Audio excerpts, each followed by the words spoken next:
muchas gracias Marta por invitarme, muchas gracias al Ayuntamiento y encantado de estar aquí en Zamora, que no la conocía y lo poco que he visto a lo largo de hoy, pues me encanta la ciudad. Y como os ha comentado Marta, pues la charla de hoy va un poco sobre la domesticación, o sea, los aspectos un poco evolutivos, ¿no? De cómo hemos logrado los humanos domesticar. En contra de lo que ya he dicho, que hablaría de plantas y animales, no hablaré de plantas, lo siento, pero me centraré en los animales, que ya es suficiente para intentar explicar lo que sabemos hoy en día, ¿no? En los últimos 10 años, sobre todo, toda la revolución de lo que nos ha permitido aprender sobre todo los procesos de domesticación, ¿no? Hasta ahora pues entendían los procesos de una manera y actualmente con las nuevas técnicas de genética y de arqueología y todo lo que hemos descubierto en los últimos 20 años, pues ha cambiado mucho la perspectiva de cómo hemos domesticado a los animales y al mismo tiempo pues dar un poco esta perspectiva también de cómo la domesticación ha permitido, pues hemos cambiado el ecosistema global del mundo, ¿no? Que es un poco la situación en la que nos encontramos hoy en día. Entonces, a ver si funciona esto. Está apagado. Ah, está apagado, vale. Ahora sí.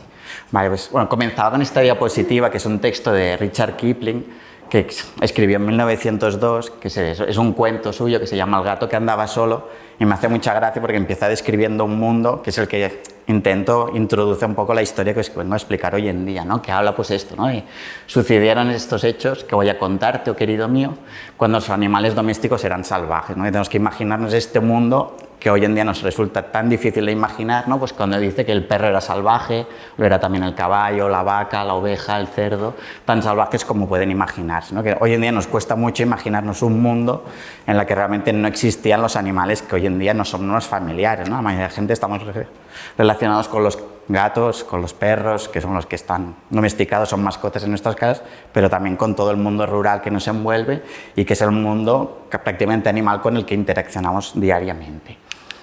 ¿Vale? O sea, la revolución del neolítico, ¿no? Lo que supuso la domesticación, que es un proceso que empezó hace unos 20.000 años, ha cambiado el mundo, como os estoy explicando, ¿no? O sea, permitió que los hombres dejaran de ser cazadores-recolectores a poderse convertir en personas sedentarias, a empezar a construir pueblos, ciudades, a vivir de la agricultura, a no haberse de estar desplazando detrás de los frutos y de los animales continuamente, y esto permitió pues el surgimiento de la civilización como lo entendemos hoy en día, ¿no? El desarrollo de ciudades, de poblados y en definitiva pues la cultura tal como la entendemos hoy en día.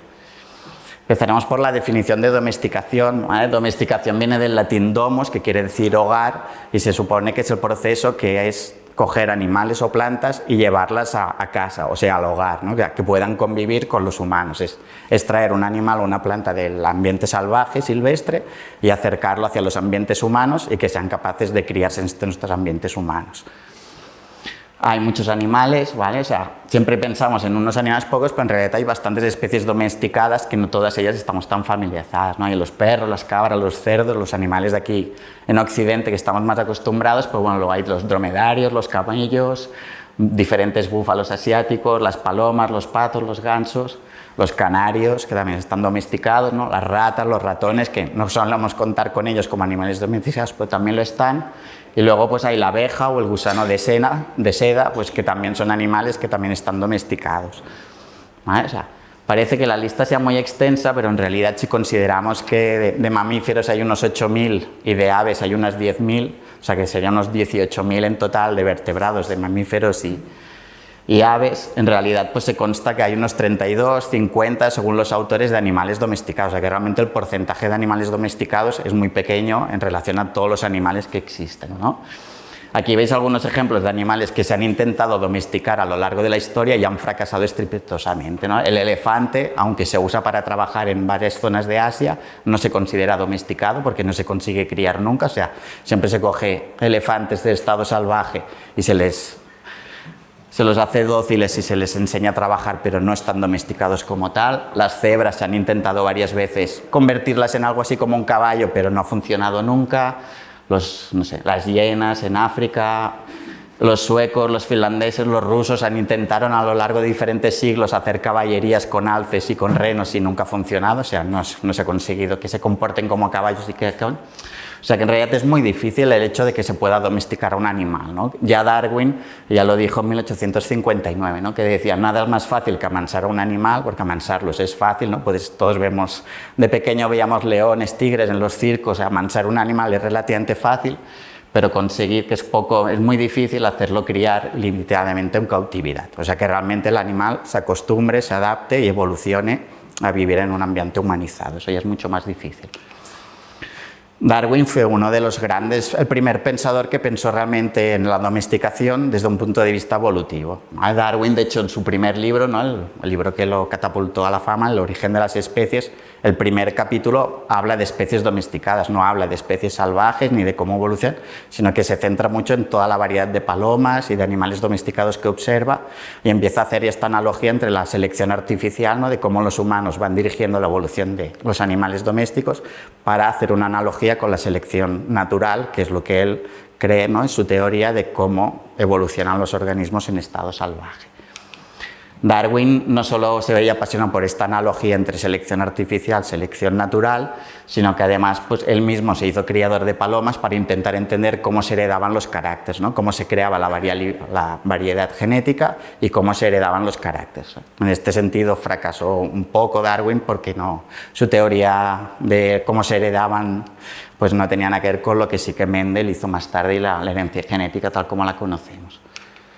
Pero Darwin sí que fue un gran observador y fue el primero también en observar que muchos animales domésticos, sobre todo los mamíferos, presentan una serie de caracteres que son comunes en todos ellos. Como es este tipo de pelaje, ¿no? Estos pelajes negros con manchas blancas, pues no son comunes en la naturaleza, pero sí que si os fijáis pues hay zorros domesticados con este pelaje, los perros, los caballos, las vacas, las ovejas. Muchos animales tienen este patrón de manchas blancas, negras, muchos tienen estas orejas así como flácidas. Todos habéis visto pues, muchas razas o animales domésticos que tienen orejas flácidas. Estas orejas tampoco existen en animales salvajes. Los cerebros acostumbran a ser más pequeños que la de sus ancestros salvajes. Los dientes también son más pequeñitos. En principio, pues, los ciclos reproductivos se cambian y luego pues, puedes encontrar desde variedades gigantes a variedades pequeñas que en estado silvestre pues, tampoco sueles observar dentro de una misma especie. Esto es lo que se conoce en biología como el síndrome de domesticación, que son toda una serie de caracteres morfológicos que comparten pues, las especies domesticadas. Aquí simplemente es una lista de todas las especies domesticadas y los caracteres estos que comparten. Antes se creía que los humanos seleccionaban este tipo de caracteres, de morfologías, hasta que en la década de los 50 el ruso Dmitry Belayev y Lumin Latrut, que era su estudiante, dieron a entender o empezaron un experimento en el que demostraron cómo se generaban estas morfologías que os comentaba hasta ahora. O sea, ellos hicieron un experimento que empezó a principios de los 50 en Siberia, que era con zorros plateados. Los zorros plateados se usaban en peletería, bueno, se siguen usando en peletería, son estos zorros tipos negros de color plateado. Y él empezó un estudio que era de genética propiamente, o sea, él lo que quería es lo que comenta aquí la estudiante, ¿no? Cuando empezó, que él la contrató porque le dijo que quería hacer un perro a partir de un zorro, o sea, quería entender a través de un experimento cómo se podía domesticar un zorro para convertirlo en un perro. Entonces el experimento era muy sencillo, tuvo muchos problemas en su momento de plantearlo porque era la Unión Soviética todavía, en Rusia poco antes Stalin habían declarado que la genética era una ciencia fascista, con lo cual la genética estaba prohibida en la Unión Soviética y él tuvo que hacer colar y pasar el experimento como que era un experimento para mejorar la peletería. Entonces, pues bueno, lo enviaron a Siberia y le dijeron haz lo que tú quieras con los zorros y él empezó un experimento que todavía está en marcha y que lleva unos 50, 60 años en marcha. En principio es un experimento muy sencillo que simplemente lo que hacía es que tenía varios zorros, machos y hembras, los iba cruzando y luego con los cachorros hacía un experimento que básicamente era acercarles la mano y veía la agresividad o la docilidad que tenía. Los animales que eran más dóciles y les lamían la mano pues los cruzaba entre ellos, o sea, dócil con dócil, y los que eran más agresivos los cruzaba entre ellos, con lo cual iba generando de una generación a otra animales dóciles y animales agresivos. Y cruzándolo ya al poco de 10, 12 generaciones empezaron a aparecer estos zorros con estos caracteres que os decía, con orejas flácidas, animales que eran muy familiares, se les subían encima, les daban lengüetazos, tienen las orejas los dientes más pequeñitos, o sea que se comportaban realmente, parecía que había conseguido crear un perro a partir de un zorro y de hecho hay zorros de estos que hoy en día se venden. O sea, el experimento sigue en marcha y estos perros hoy en día, estos zorros, perdón, se venden un poco como animales domésticos y de hecho se considera que están domesticados. O sea que con este experimento logró demostrar que solo seleccionando la docilidad, todos estos caracteres de las manchas blancas, las orejas caídas, los dientes pequeños, aparecían de manera inmediata. Sin que los humanos seleccionaran para ello, acababan apareciendo estas morfologías. Y esto se debe a una selección que el hecho parece ser que del ser dócil pues genera unos cambios en las células madre durante el desarrollo de estos animales que hace que afecte todo el desarrollo y tengan siempre estos caracteres. Todo y así, toda esta teoría, pues siempre se había pensado que la domesticación era un proceso muy pasivo, pues que como en el experimento los humanos salían a la naturaleza, cogían animales salvajes, se los llevaban a casa, los criaban, los seleccionaban de esta manera y que los animales por su parte no aportaban nada, o sea que era un mecanismo totalmente pasivo por parte de los animales. Esto empezó a cambiar en 2011, o sea, realmente hace poco, cuando Denis Villeneuve pues, propuso un proceso mucho más activo por parte de los animales, en la que proponía que se trataba de un gradiente entre la interacción entre los animales y los humanos. Para que lo entendáis un poco, aquí he intentado representarlo, nos tenemos que imaginar un gradiente, ¿no? En la que tenemos abajo pues, un poblado, imaginemos un antiguo, la zona como más urbana, poblada con humanos, los ambientes verdes serían los ambientes donde interaccionan los humanos que salen a buscar frutos, cortan árboles, o sea, un ambiente que alteran y luego el ambiente como salvaje donde están los animales.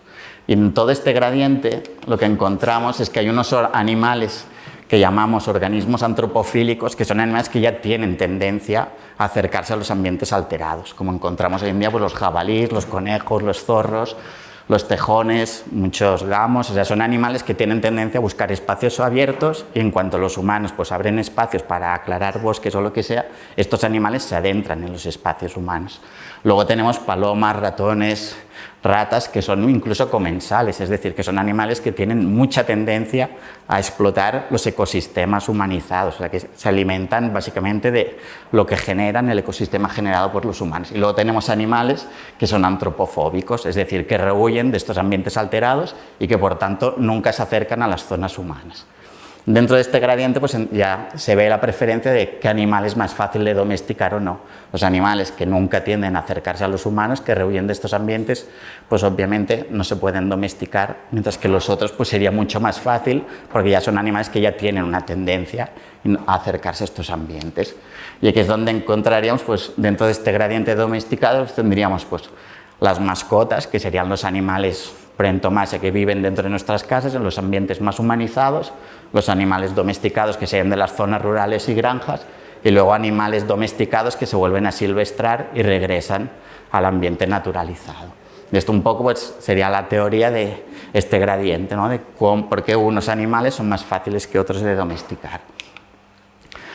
Y en 2011, 2012, otra persona, una chica, desarrolló una nueva teoría que es la que hoy en día se acepta y que voy a desarrollar un poco más, que es que han existido 3 vías de domesticación que al menos existen identificadas hoy en día. Por un lado está la ruta comensal, en la que humanos y animales los dos tienen el mismo peso, que sería por ejemplo los perros o los gatos, o sea que son los animales empiezan la interacción junto con los humanos y se establece una interacción como de igual a igual entre humanos y animales, con lo cual el proceso no es que el humano activamente vaya a la domesticación. Lo que se llama la ruta del cazador-presa, en la que lo que se busca por parte de los humanos es aumentar la eficiencia de explotar un recurso, o sea, por ejemplo, las ovejas o las vacas, ¿no? Que en vez de tener que salir a cazar toros salvajes al bosque, pues lo que haces es cogerlos y te los acercas para que te sea mucho más fácil y economizar el tener que ir siempre detrás de manadas salvajes.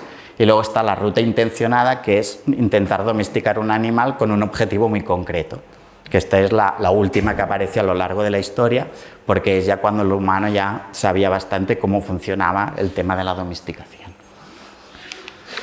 Vale, entonces, una vez definidas estas rutas, luego quedan las grandes preguntas, que son las que cuestan más de responder y que intentaré responder un poco con lo que se sabe hoy en día, ¿no? Que es pues eso, que saber qué especie fue domesticada primera, cuándo y dónde sucedió, si se puede atribuir a una zona concreta o a un pueblo concreto el hecho de domesticar a un animal o a otro, Y en definitiva, pues un poco esto. Esto se ha estudiado siempre desde el punto de vista de biología o de paleontología, a partir de los restos que se encontraban en yacimientos arqueológicos. Y últimamente, en los últimos 10, 15 años, lo que se ha hecho es añadido la genética de ADN antiguo, que se llama, que es poder extraer ADN, que hasta ahora pues costaba muchísimo, ¿no? Porque el ADN se degrada muy rápido, pero a partir de hace unos años se desarrolló una técnica que se permite extraer el ADN de los huesos, con lo cual tú puedes encontrar un hueso de 10.000, 20.000 años y todavía si eres capaz de encontrar esta secuencia y comparar cómo era ese organismo con los organismos actuales y puedes ir un poco atrás en el tiempo e intentar reconstruir la historia evolutiva. ¿Vale? Estos son los que os comentaba y aquí veis, bueno, no lo veo, no creo que lo veáis, pero bueno, que en los últimos años durante se ha desarrollado tanto esta tecnología de ADN antiguo, ¿no? Que se ha llegado a recuperar ADN incluso de hace 1 millón de años, o sea que de animales muy antiguos. Este año ganó el premio Nobel una de las personas que desarrolló estas técnicas que nos permitió, ¿no? Saber que los humanos y los neandertales pues compartimos, en algún momento se reprodujeron juntos y todos llevamos un pequeño neandertal dentro. Y con estas técnicas os voy a explicar un poco la historia de los perros para empezar, ¿vale? La de los perros sería la ruta esta de comensal que os comentaba. Y bueno, teorías de dónde venía el lobo. Durante muchos años, hasta hace poco, se debatían muchos posibles ancestros, que toda la variedad de perros pues podía venir del lobo gris, del zorro, del coyote, del chacal, incluso del licaón, o que podía ser incluso una mezcla de varios de ellos y por eso vemos toda la variedad de perros que hay. ¿Vale? Hoy en día, con los análisis genéticos, los estudios morfológicos, se han ido descartando todos y hoy sabemos todos que los perros de quien vienen es del lobo gris, que es la especie que es más próxima al lobo y de hecho se separaron ahora unos 40.000 años, lobos de los perros. Pero bueno, los que os comentaba, esta idea de que habían otras posibles especies se ve porque cuando haces estudios genéticos... Uy, ¿qué ha pasado? Ay, perdón.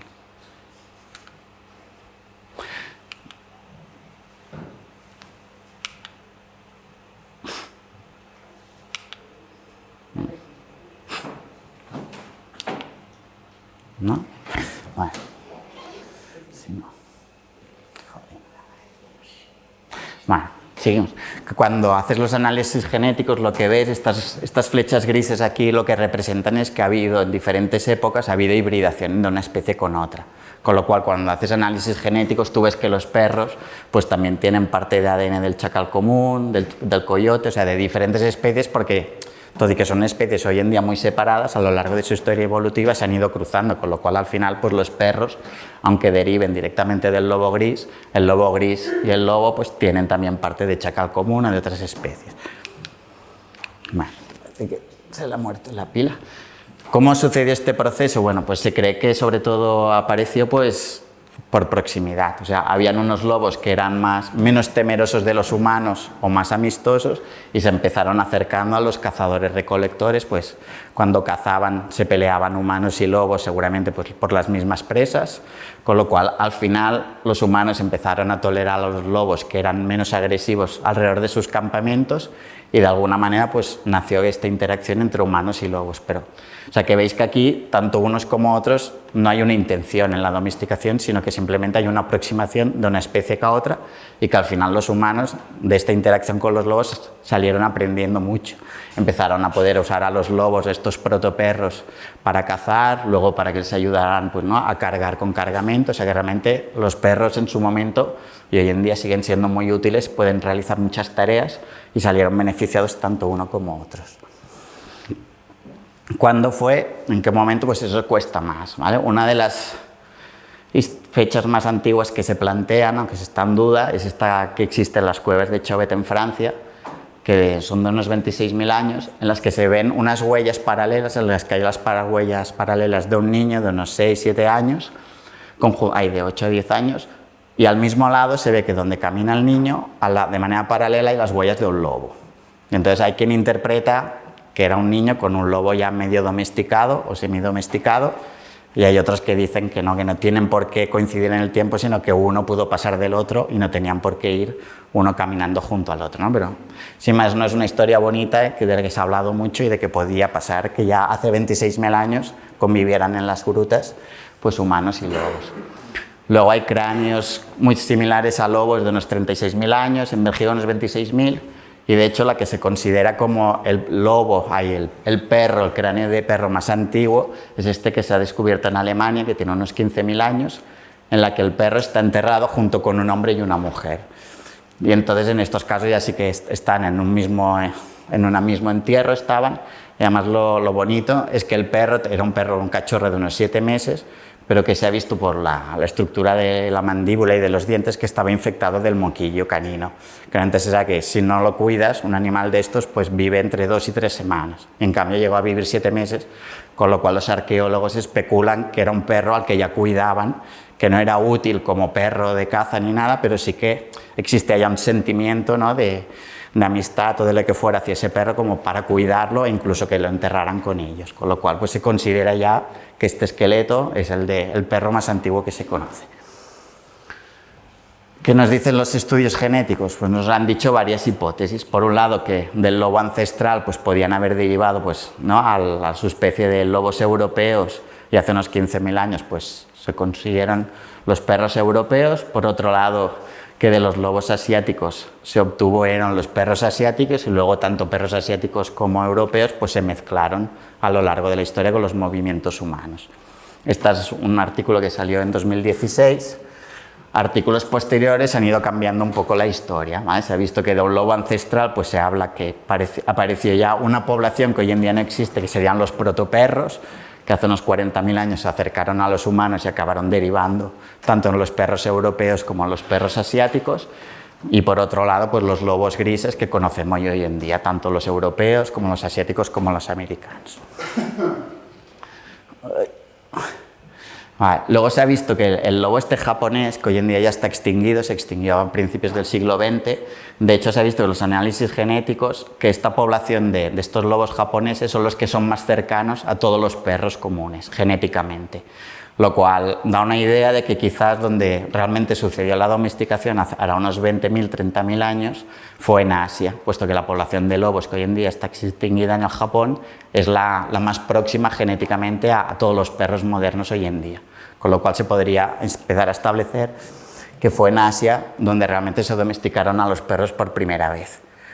Todos los estudios genéticos que se han hecho, los últimos del año pasado, que son los más completos, que también analizan el ADN de lobos que se han encontrado congelados en Siberia de hace 40, 50.000 años, lo que apuntan es que la primera domesticación más antigua tuvo lugar realmente en Asia, o sea que fue en el este asiático donde se domesticó al perro por primera vez, y lo que se ha visto es que posteriormente estos perros ya domesticados se mezclaron con lobos europeos y sobre todo con lobos también de Oriente Medio. O sea que cuando ya las poblaciones humanas con perros domesticados se movieron hacia Oriente Medio y hacia Europa, pues allí estos perros se volvieron a mezclar con lobos europeos, con lobos de Oriente Medio, y ha habido pues esta mezcla, pero que el origen del perro como tal parece ser cada vez más todos los estudios que apuntan a Asia como el centro donde se domesticó al perro hará unos 40.000 años.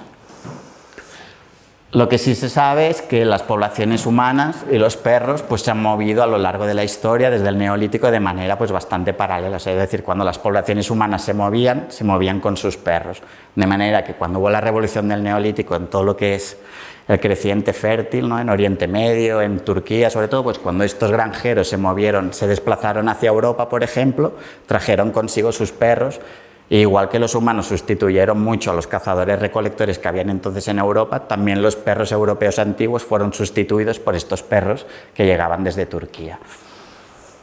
En otros lugares, por ejemplo en Oriente Medio y en Asia, en cambio las razas de perros o los perros han permanecido muy estables desde hace muchísimos años, ¿no? Por ejemplo, aquí vemos estos petroglifos de hace 9.000 años en Arabia Saudí, donde si os fijáis en la forma de la cola y la forma de la cabeza del perro, es perfectamente reconocible en los perros que hoy en día son los típicos de la zona, que son estos perros de Canaán, de Israel, Palestina, Arabia Saudí, y que encajan perfectamente con estas representaciones de hace 9.000 años ya de perros cazando con humanos. Esta otra representación cuesta un poco más de ver, es una de estas cosas que los arqueólogos fascinan por su capacidad de imaginación. Pero aquí pues sí podéis ver en estas vasijas del Irán estos perros con un poco como pelillos. Pues si os fijáis esta raza también que es típica de ahí del perro saluki, pues también tiene como esta cola, ¿no?, así como como con pelos, y luego la manera de correr del perro, o sea que realmente en algunas regiones, ¿no? Pues estas vasijas de hace 8.000 años todavía se ven reflejadas en las razas típicas de esta zona, también de hace 8.000 años. Los humanos hemos modificado los perros, o sea, no sé, esto se descubrió hace muy poco, cosa que me fascina, que es que los perros tienen dos músculos alrededor de los ojos que los lobos no tienen, que son lo que les permite poner estas caras a los perros que siempre nos generan tanta ternura, y que parece ser que los humanos, pues seguramente existen algún lobo con este carácter, y los humanos pues fuimos seleccionando estos animales que tenían estos músculos, simplemente pues seguramente porque sus expresiones nos resultaban más humanas o más parecidas a nosotras, o interpretábamos mejor sus sentimientos. Igual que los perros han aprendido a interpretar nuestros sentimientos, pues los humanos también hemos aprendido a interpretar los sentimientos de los perros, ¿no? No, bueno, en estos vídeos tenía que ver un vídeo, pero no se ve, en la que se ve pues el movimiento de ojos de los lobos, que son mucho menos expresivos, ¿no? que los de los perros, que tienen esta capacidad de mover los ojos de una manera que no tenemos nosotros. Bueno, ahora sí. Vale. Bueno, ahí. Vale. Luego también la dieta de los perros pues también han evolucionado fisiológicamente, ¿no? Los perros que se han adaptado a los lobos son muy carnívoros, su dieta es principalmente carnívora, aunque son omnívoros, mientras que los perros pues muchas veces se alimentan de los desechos de los humanos, incluso hoy en día pues los vemos alimentándose de desechos. Y en esto se ve que el número de genes de la amilasa que tienen los perros comparado con los lobos es mucho mayor, porque esto les permite degradar y aprovechar el almidón, que es típico de dietas pues ricas en cereales. Los lobos no se pueden alimentar de una dieta a base de cereales, pero los perros que se adaptaron a vivir en los asentamientos humanos, pues obviamente se han adaptado a aprovechar este recurso, que es pues comer los restos de pan o de pizza en este caso, pero lo que sea. Y aquí es un poco, pues veis el número de copias de los genes de la amilasa, ¿vale? O sea, cada raya de esta es una copia del gen que cuantas más copias tienes, pues mejor puedes aprovechar la amilasa en este caso. Y como veis, los humanos tenemos muchas más que los primates, que el resto de primates, porque nos hemos adaptado a este tipo de dieta, pero vemos que también ratones, ratas, los conejos, los cerdos, también, o sea que todo ha habido como una evolución paralela de todos aquellos animales que se han adaptado a vivir en ambientes donde se explotan mucho los cereales, se han ido adaptando a tener cada vez más copias. Y si veis los perros y los lobos, veis que el cambio es brutal. O sea, los lobos tienen una copia del gen, mientras que los perros cuentan con 5, 6 o hasta 7 copias del mismo gen. O sea que realmente ha habido una evolución muy fuerte en este sentido. Por otro lado, nuestro otro compañero casero, que es el gato, si os fijáis aquí, pues solo tiene una copia, porque el gato sigue siendo un carnívoro puro, o sea, simplemente es carnívoro y no tiene esta adaptación. Esto hace pensar para muchos investigadores que los gatos si están domesticados o no, ¿vale? O sea, los gatos están domesticados a partir de... Esta es la distribución de las diferentes subespecies de gato montés, de gatos silvestres, y los gatos que hoy en día tenemos en casa o vemos en la calle, la mayoría de ellos son herederos del gato el Silvestris libica, que tiene su distribución original por el norte de África o Oriente Medio, que es la región de donde se domesticaron los gatos y de allí a los sofás de nuestra casa hoy en día.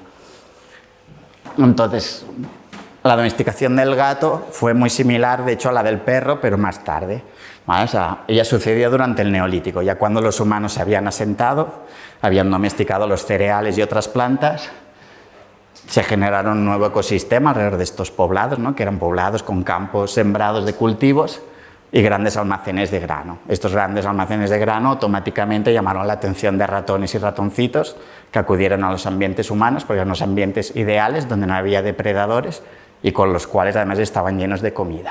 Con lo cual, pues, los ratones durante mucho tiempo gozaron de esta ventaja. Hasta que otro depredador, que era pequeñito y por eso los humanos lo toleraron, fueron los gatos, que se dieron cuenta de que acercarse a un campamento humano era un chollo, porque estaba lleno de ratoncitos, y los humanos los toleraban porque no suponían un peligro para los humanos. Este es el yacimiento del gato domesticado más antiguo que se conoce, que es de la isla de Chipre, de hace 9.500 años, en la que se ve a una persona enterrada y a sus pies un gato enterrado. ya de hace 9.500 años, o sea que hay bastante. Los gatos se domesticaron en una primera fase, se cree, en la parte de Turquía también, y Siria y Palestina, y desde allí se exportaron hacia gran parte de Europa, a través de los Balcanes. Pero el gato que conocemos hoy en día se domesticó unos años más tarde en Egipto, que estos fueron donde levantaron la pasión por los gatos, los convirtieron en dioses, les hicieron de todo, y este gato domesticado egipcio es el que realmente después se exportó, tanto Egipto como Fenicia, como los griegos, los romanos posteriormente, pues dispersaron este gato egipcio por todas partes, y hoy en día pues lo encontramos en todo el mundo. Los gatos tuvieron la ventaja de que se les ponía, se llevaban sobre todo como tripulantes en los barcos para controlar a las ratas y los ratones, para que no se consumieran, no estropearan el grano de los almacenes, y esto pues les ha llevado por todos los continentes. Se sabe que se puede reconstruir las rutas que hacían los vikingos por donde iban dejando ratones y por donde iban dejando gatos, y luego por todas las islas de todo el mundo pues hay gatos, y con las consecuencias ecológicas que tienen, pero ahí están. Así que bueno, el Neolítico fue esta revolución que os comentaba. Primero fue el perro, hace muchos años, que se domesticó pues ahora entre unos 30.000, 20.000 años, y luego vino todo un paquete de animales que se domesticaron, la mayoría de ellos, durante la revolución del Neolítico. La revolución del Neolítico fue un cambio en cuanto a la ruta de domesticación. Hasta ahora habíamos hablado de la ruta de comensal, o sea, animales que se acercaban a los ambientes humanos, y los humanos pues acababan absorbiéndolos o aceptándolos, y ahora hablaremos de la ruta del cazador-presa, que en este caso pues se dio en el Neolítico, años más tarde, hace ahora unos 10, 11.000 años. Toda la domesticación de los animales que hoy en día conocemos y de los que nos alimentamos se domesticaron en esta zona, lo que hoy en día pues es Irán, Georgia, Turquía, Siria, y allí se domesticaron las ovejas, las cabras, los cerdos, las vacas, o sea, prácticamente lo que comemos todos los días. Esta domesticación se cree que tuvo lugar gracias a que primero hubo la domesticación de las plantas. O sea, en el momento que se domesticaron las plantas y los humanos aprendieron a cultivar y a depender de unos cultivos, ya no podían moverse detrás de las manadas de animales. Con lo cual cada vez suponía un gasto mayor el tener que desplazarse, ¿no?, en busca de animales para cazarlos. Pues tú tienes que cuidar los huertos de alguna manera, los campos, y no tienes tanto tiempo para realmente ir en busca de animales. Con lo cual la solución al final fue coger animales salvajes y traértelos a los campos para tenerlos más cerca. ¿Vale? De aquí que bueno, la cabra salvaje pues acabó convertida en la cabra, los muflones orientales en ovejas, los suros en vacas y los jabalíes en cerdos. O sea, un poco toda esta transformación de estos animales que se puede ver muy bien, sobre todo en este yacimiento de Katahuyut, en el centro de Turquía, en Anatolia, donde se puede trazar la historia de la domesticación de la vaca, ¿no? Como desde los huros, en cuestión de unos cuantos siglos, estos yacimientos en esta cultura dignificaban mucho a lo que eran los huros, a las vacas, ¿no? Tenían todas las casas, si os fijáis, adornadas siempre con cuernos de huros y de vacas, y en los diferentes estratos de los yacimientos se puede ver cómo se iba transformando el huro poco a poco, iba perdiendo su tamaño, cada vez eran más pequeños hasta convertirse realmente en vacas. O sea que en esta región de Turquía fue donde hubo esta reconversión de los huros, que eran animales enormes, en unas vacas que eran pues mucho más manejables. ¿Vale? La domesticación de los toros y de las vacas, pues bueno, no solo proveyó a los humanos de leche ni de carne, sino que también fueron una fuerza de trabajo, les permitía arar los campos aún mucho más, y también les permitía pues moverse cargando con los utensilios de un lado para otro, con lo cual también facilitó la migración. De hecho, en estas regiones fue las que os comentaba antes, que empezaron a migrar hacia Europa y hacia Asia muchas de estas poblaciones que habían domesticado estos animales. ¿Vale? Bueno, aquí veis un poco las distintas rutas de cómo a partir de esta región así de Turquía y tal, pues hubo todo este movimiento de las distintas genéticas, de cómo se puede trazar la historia de la migración de las vacas hacia Europa, ¿no? Que hubo estas dos rutas, una por los Balcanes y otra por el norte de África. Veis que la península ibérica pues tiene un poco la confluencia de vacas que tanto venían desde Europa, que bajaban desde Europa, como las que llegaron desde el norte de África. Y obviamente pues la domesticación de la vaca también nos acabó cambiando a nosotros, porque 4.000 años más tarde de la domesticación de la vaca y del consumo de leche, la capacidad de poder consumir leche a diario, lo que hizo es que, si os fijáis, la zona donde se domesticó y por donde se dispersaron las vacas y están domesticadas, es la zona donde hará unos 4.000 años, 5.000 años, pues la frecuencia de la gente que es tolerante a la lactosa empezó a ser dominante. O sea que realmente resultó una ventaja para aquellas personas que podían consumir leche. No se sabe exactamente qué ventaja evolutiva supuso, pero sí que hubo una selección natural, ¿no? O sea que las personas que no eran tolerantes a la lactosa, de hecho hoy en día en Europa son minoría respecto a la mayoría, del 90% pues son tolerantes a la lactosa. Y ya la última ruta es la de la ruta intencional que os comentaba, que esto ya sí que es una voluntad de domesticar a un animal para un objeto concreto, ¿no? Y nos centraremos en el caso del caballo, que es el otro animal que también ha revolucionado seguramente más pues, la civilización tal como la conocemos, ¿no? La domesticación del caballo pues, supuso hacer el mundo más pequeñito, suponía a las personas pues, poder moverse a muchísima más velocidad, desplazarse mucho más rápido, las distancias se hacían más cortas y sobre todo cambió la manera en la que se hacían las guerras y las conquistas y que también cambió todo el panorama en Asia y Europa, que es donde tuvo lugar la domesticación del caballo. Esta es una foto del último caballo salvaje que se conserva, de un zoológico de Ucrania de 1909. Desde entonces ya no queda ningún caballo salvaje, igual que no queda ningún oro salvaje. O sea que muchas veces los antecesores de los animales domésticos que hoy en día tenemos tantos, pues se han extinguido, ¿no? Y no solo nos quedan las formas salvajes. ¿Dónde se domesticó el caballo? Pues a lo largo del último siglo se han planteado como varios escenarios, ¿no? Por un lado estaba Siberia, porque se habían encontrado restos de caballos congelados bastante antiguos, de ahora unos 4.000, 5.000 años.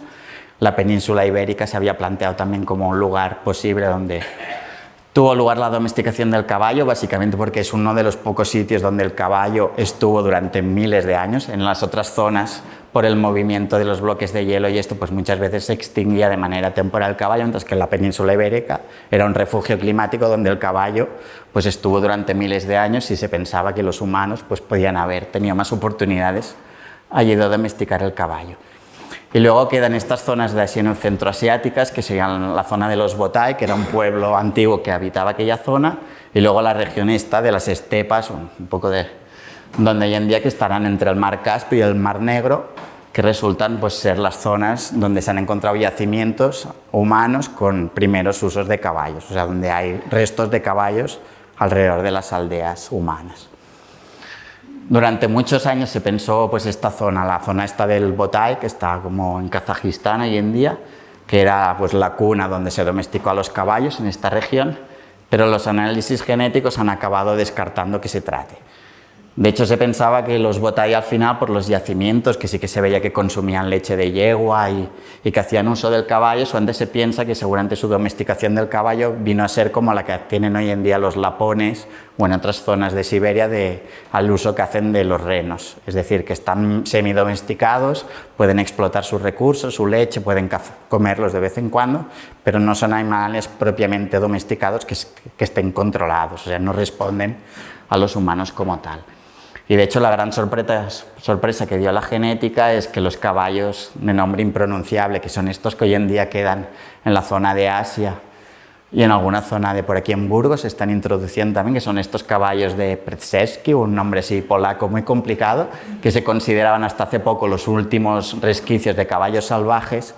Se ha visto que en realidad estos caballos son herederos de los caballos que habitaban con los Botai, o sea que seguramente sean caballos que se asilvestraron a partir de los caballos que habían ya semidomesticado los Botai. Bueno, una historia un poco recombolesca.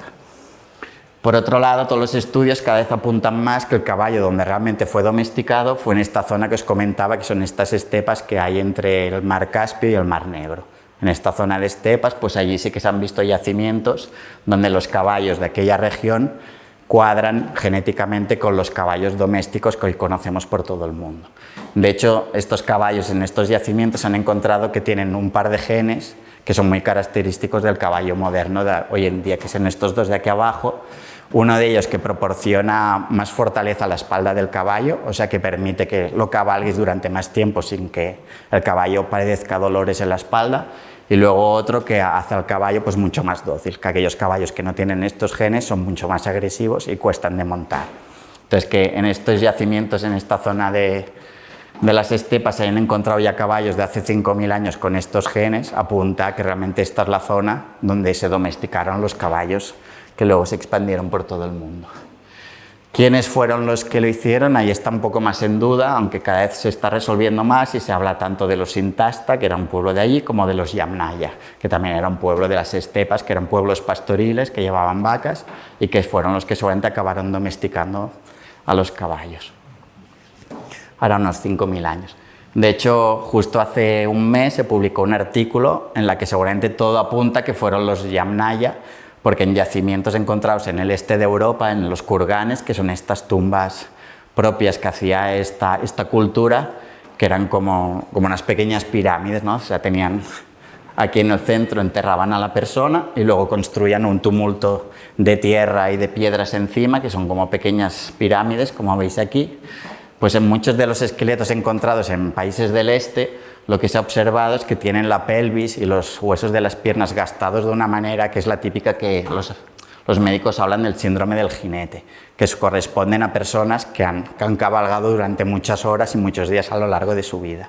Con lo cual, estos esqueletos de hace unos 5.000 años son la primera evidencia de personas que realmente pasaban la vida encima de los caballos y que, por tanto, ya disponían de caballos domesticados. Y entonces, en este caso, hablaríamos de los Yamnaya como el pueblo que realmente domesticó a los caballos.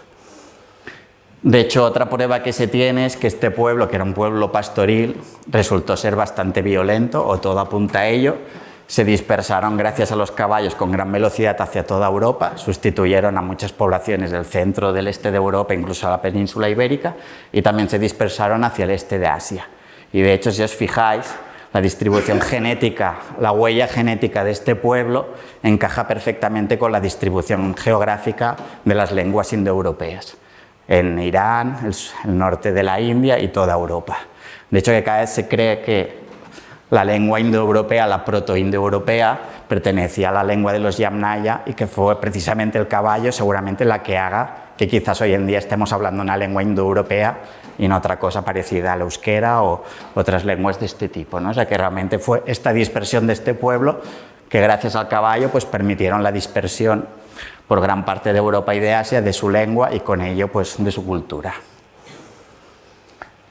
Y un poco ya acabando, pues bueno, para comentar que se ha hablado mucho del centro de domesticación que ha pasado pues aquí, ¿no?, en Oriente Medio, que es la que nos afecta más, pues son las especies con las que estamos más familiarizados, pero que en China y el este asiático también se domesticaron otras especies, algunas de ellas se duplicaron, o sea, el cerdo se domesticó tanto en Oriente Medio como en Asia, en África se domesticaron las mulas, los burros, los conejos se domesticaron en la península ibérica y el sur de Francia, y en América pues también se domesticaron en su momento, o sea que no es una que supiera pasara solo en un sitio, sino que la domesticación realmente, pues muchas poblaciones humanas acabaron domesticando aquellos animales que se les acercaban. Esto supuso un cambio que los antropólogos han estudiado mucho, que fue pues pasar de los animales totémicos, ¿no? Cuando pensamos en las cuevas prehistóricas y los dibujos paleontológicos, pues se adoraba mucho, ¿no? Aparecen muchas representaciones de caballos, de muchos animales que se les adoraba como seres mitológicos o como seres mágicos, o sea, como de un igual a un igual, parece ser, por lo que interpretan los antropólogos. La domesticación supuso ya un cambio. De repente el animal salvaje perdía peso, perdía interés, y el interés de los humanos se desplazaba hacia los animales domésticos en un primer plano, que eran los que ya podían explotar.